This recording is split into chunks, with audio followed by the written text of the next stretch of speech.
If you didn't get a chance to listen, here is a little bit of what you missed. A moral issue.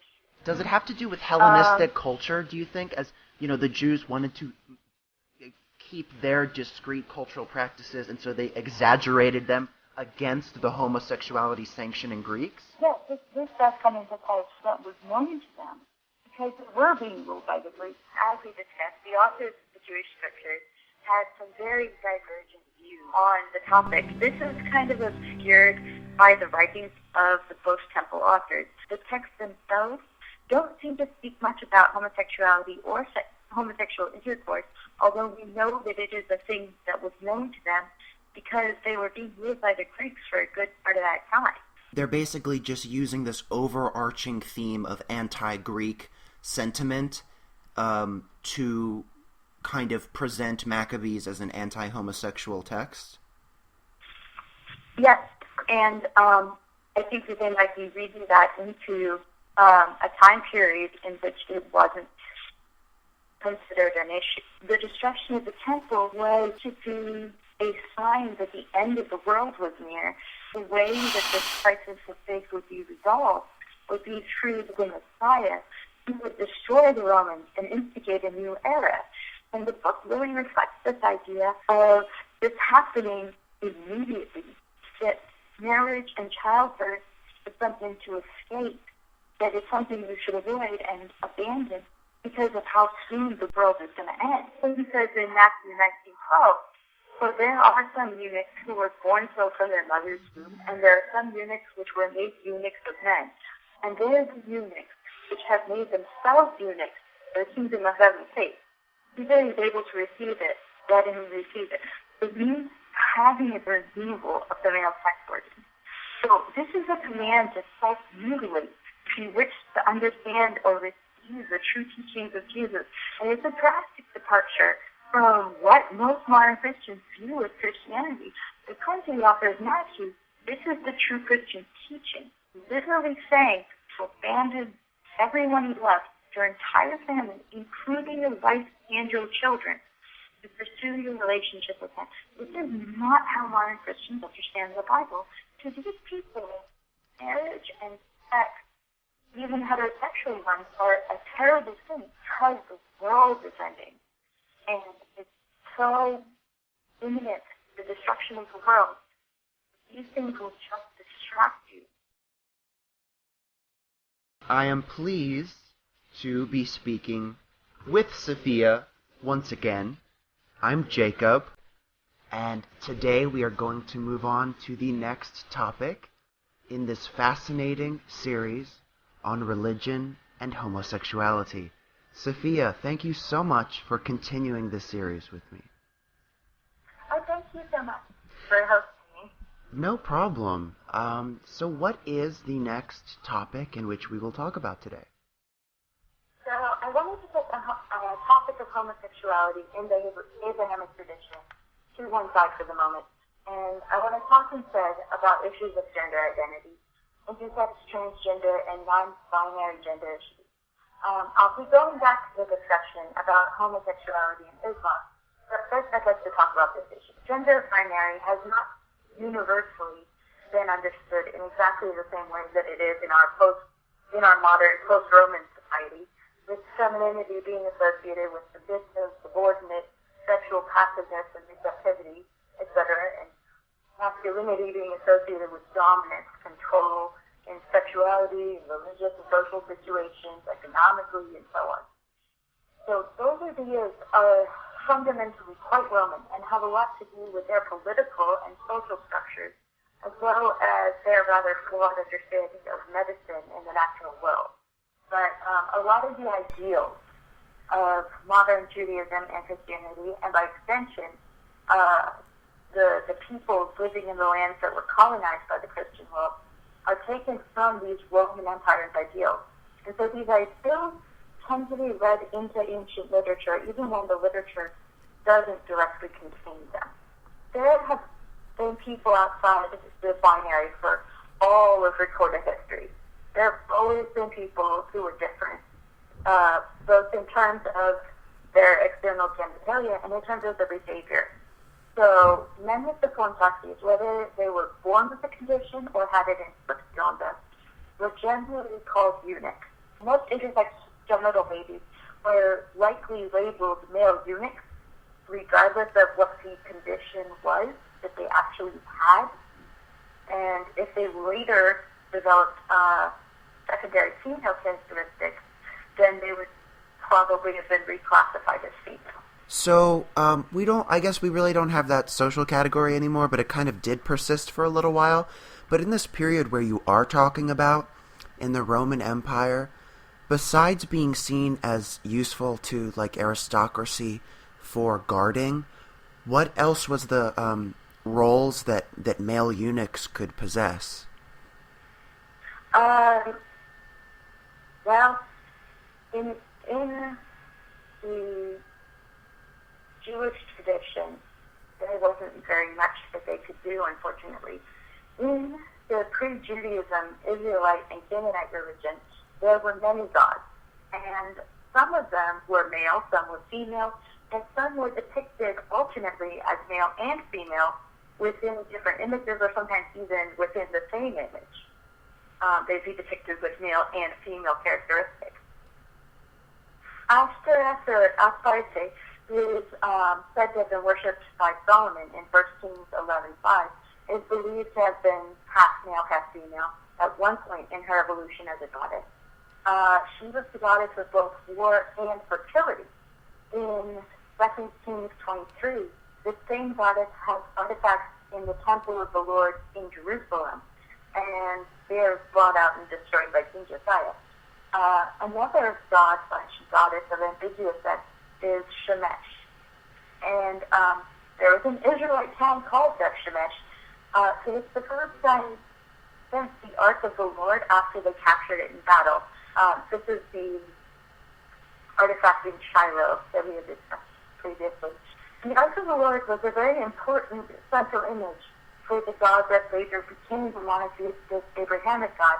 It was the icon of his worship in Shiloh, and later it was the main object at the temple in Jerusalem. So the Philistines, at the very least, saw Shemesh, which literally means the house of Shemesh, as the place where the Ark of the Lord would be happy. Indeed, God sent it there. God directed the cows that they hooked it up to bring it there. And so there seems to have been at least this tacit acceptance of the ambiguity of some people and some gods' genders at this time. So the next stage in this story is the composition of the Second Temple era text. And this occurred during the rule by the Persian Zoroastrian kings. In Zoroastrianism, women were viewed with suspicion because of their tendency to begin bleeding, for reasons that the medicine of the heiress couldn't exactly explain. It's considered a sign of impurity. And the Jewish text incorporated this idea as well, with menstruation being an unclean activity. This is probably the category that intersex individuals would have been clumped under in that era, deformed and profane, which just means not holy. And the text speaks out against cross-dressing. In Deuteronomy 22, verse 5, it says, "A woman shall not wear that which pertaineth unto a man, neither shall a man put on a woman's garment, for whosoever doeth these things is an abomination unto the Lord thy God." Now, note that this doesn't mention transgender individuals. It doesn't say a person in a man's body who identifies as a woman. It doesn't seem to consider the possibility of transgender individuals. Instead, what it's probably referencing is people disguising themselves as members of the opposite sex to get something, like access to women's private and, by extension, mutually sexual ways, or to get a better financial future. To point out that the chapter goes on to say, "Thou shalt not wear a mingled stuff, wool and linen together. Thou shalt make thee twisted cords upon the four corners of thy covering, wherewith thou coverest thyself." And most modern Christians are not running around to check the content of their clothing. Moving forward in time to the Roman/post-temple period, as the Jewish and Christian teachings started to diverge, so did their teachings about gender identity. But both remained very highly influenced by the Roman views of the time, both their rather misguided medical views and their views of gender norms and roles. So the Jewish consensus, the consensus of the rabbis, the Talmudic sages, on the androgynous, which is called symptom in the literature, is that when faced with ambiguous genitals, knowing a good way to determine what secondary sexual characteristics a person will develop, like breasts or a beard, and their ability to reproduce, their gender identity, the best thing to do is to play it safe and have them obey all the laws that men must obey, because men have more commands to follow than women. They were very pro-science. They felt it was extremely important to listen to the consensus of the medical community. So given that the consensus of the medical community in our time is that trans people are truly the gender they identify with. So basically you're saying you think that the rabbis of that era would support transgender people. What about the rabbis of today? What are the views that are current? There are a lot of communities that do support transgender people. The Orthodox tend not to. What a rabbi is a member of the Sanhedrin. Now, the term just means a teacher. The way that the rabbis taught was very heavily influenced by the medical writings of the time, especially by Galen. Like, they believed that it takes an incredible amount of energy to create sperm, and that wasting it is a terrible thing because it's a limited resource. But because it was the medical consensus of the time, they believed it. That's why they included these things in their writings, is because they believed what the medical consensus was. So, but what is the reason for Orthodox communities not necessarily supporting transgendered people? That a lot of them seem to take the view that what the rabbi said is set in stone. So it's just because it's kind of out of context? Yeah. So at the same time, in the Christian tradition, Paul was very adamant about women being different from men. In 1 Corinthians 11, verse 3, he says, "But I would have you know that the head of every man is Christ, and the head of every woman is the man." So he seems to be saying here that a person must assume the role of a man or of a woman. If a person wants to be a man, he should pray with his head covered. If a person wants to be a woman, she should pray with her head covered, which is the exact opposite of the Jewish tradition, by the way. If a person is female and wants to present as male, wants to not cover her head, she should shave it. But not all Christian writers came to the same conclusions about maleness and femaleness. The Gnostic Christians in particular tended towards having differences of opinion, which would later become the mainstream Christian position. So in the Gospel of Thomas, James 1:14, it demonstrates a slightly different way of viewing the issue. Women are not worthy of life. Jesus says, "See, I draw her so as to make her male, so that she also may become a living spirit like you male. For every woman who has become male will enter the kingdom of heaven." Mm-hmm. Whoever wrote this seems to be of the opinion that femaleness is inferior, but that the female can become a male, that a woman can stop being a woman. Galatians 3 also seems to offer a chance that your gender can be removed.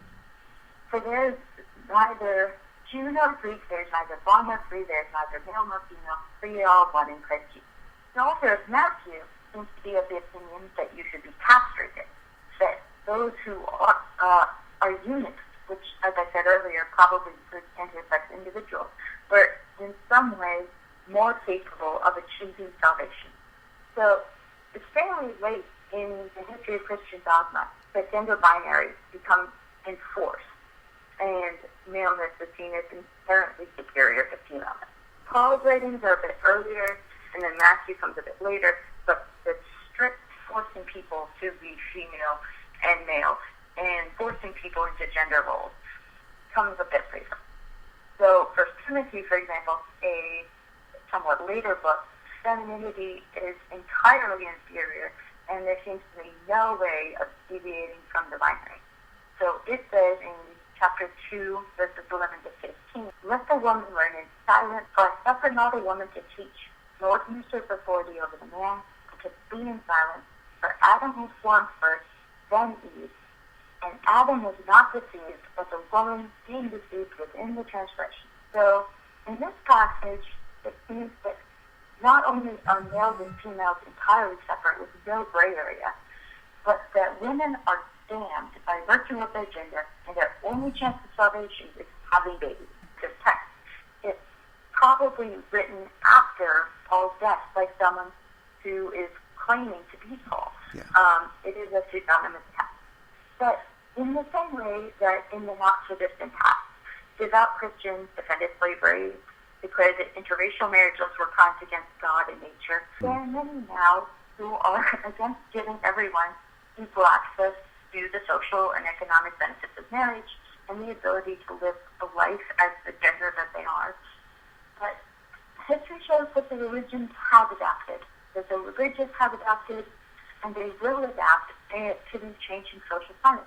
And this adaptation by the religious to the political climate and the consensus of the medical establishment has affected the experience of the religion for far longer than just the past 100 years. In the Abrahamic tradition, this is all the way back to the very beginning. I think a lot of people are scared and see the changes as something new and different. It's not really something new. And I have another question about going back just a little bit. When you said that there was a period where there was more gender flexibility allowed within the Abrahamic tradition and then things seemed to close up, what do you think affected this change? I think it was largely the political changes. That region has always been in flux. There has always been different rulers coming in with their own ideas, their own cultures, and imposing them on the people. As new trade routes were being opened, as new regions were being conquered, as nations and empires were being forged, meet new people. That's it for me. Okay. Well, actually, I do have another question. And I think this is directed or inspired from the first part in which we were discussing, I believe, family structure. I guess this contemporary Christian concept of family values and the traditional family. Would you say that this is more a Roman idea than a Israeli idea or a Judean ideal? In Jewish text, polygamy is allowed. Most people are polygamous. In the Jewish text, men were allowed to marry multiple wives. They were also allowed to have concubines. They were also allowed to have slave women. None of those things are things that people associate with family values now.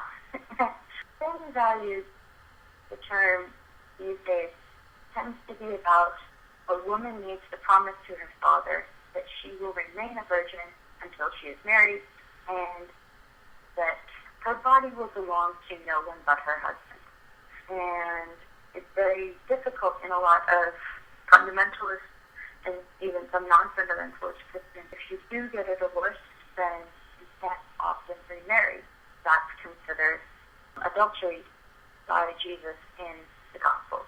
What people mean by family values is usually about control, and not so much about family. Mm-hmm. It's not so much about caring and loving and nurturing and being the strongest family that is possible, or the most healthy environment to raise a child in, or to just live in. The concept of the traditional family, or what is called the traditional family today, is very closely associated with this idea of family values. But like you said, polygamy in the Bible was regular.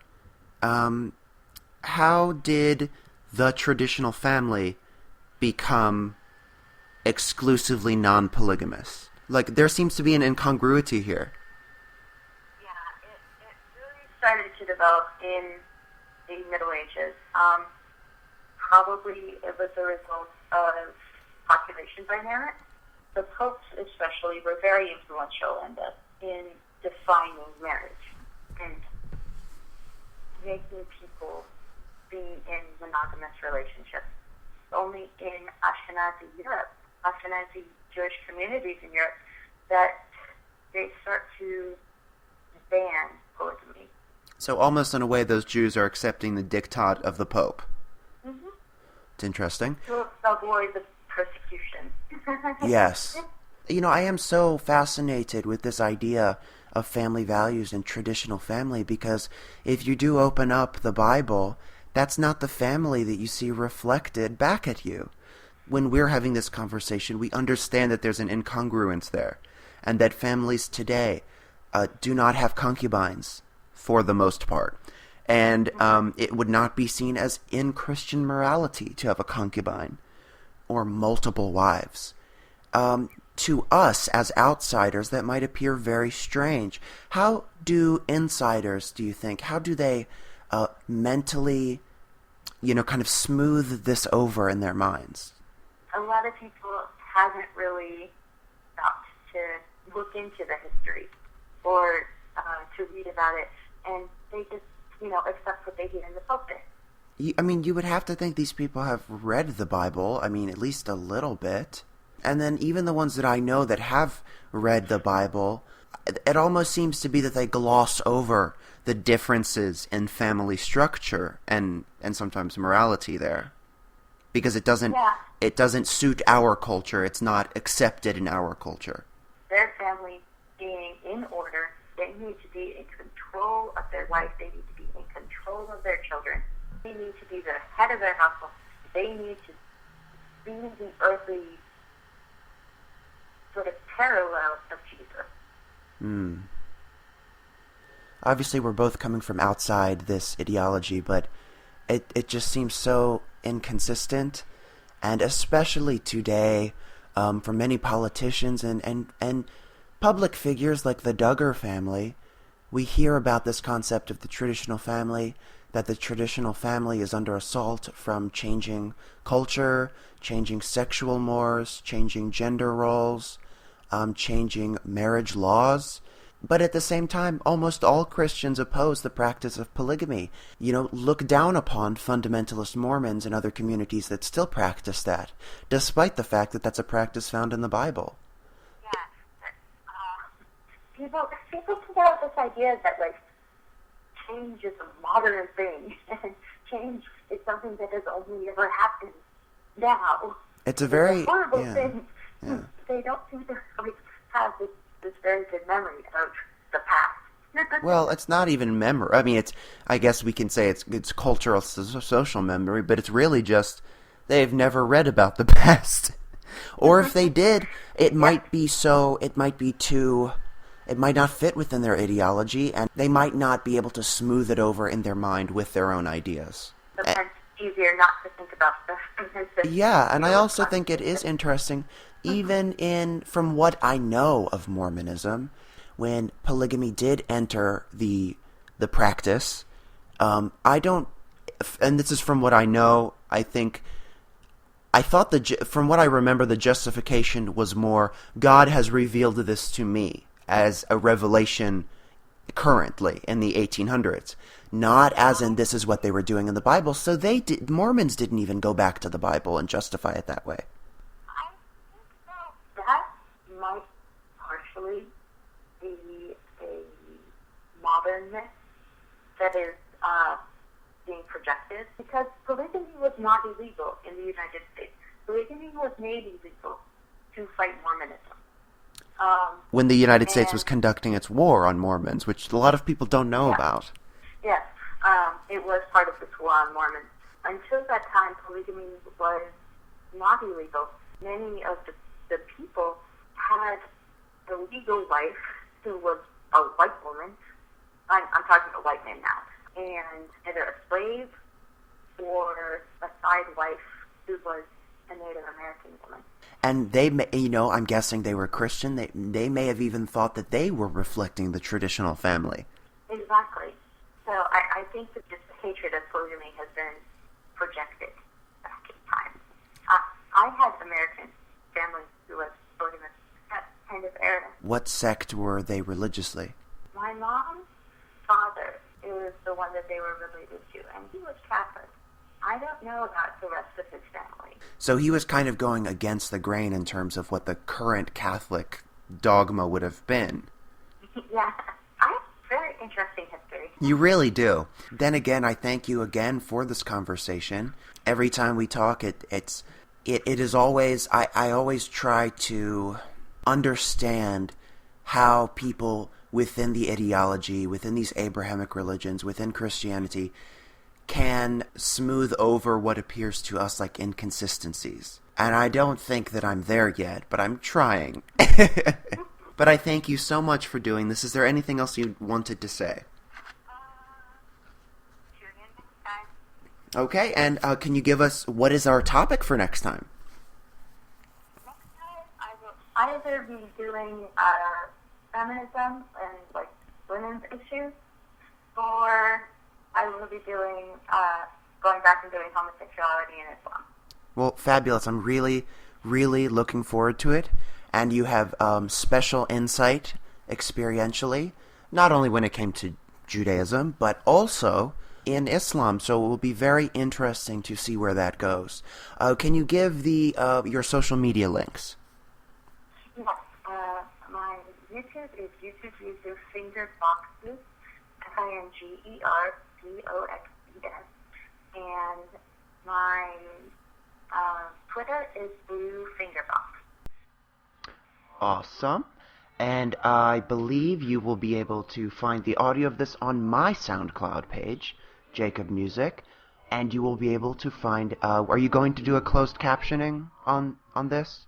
Yes, I will. Fabulous. I have been doing closed captioning. I've done closed captioning on the last 3 that we've done. Awesome. Because I know that the audio has been a little bit garbled on my end. So that's very good.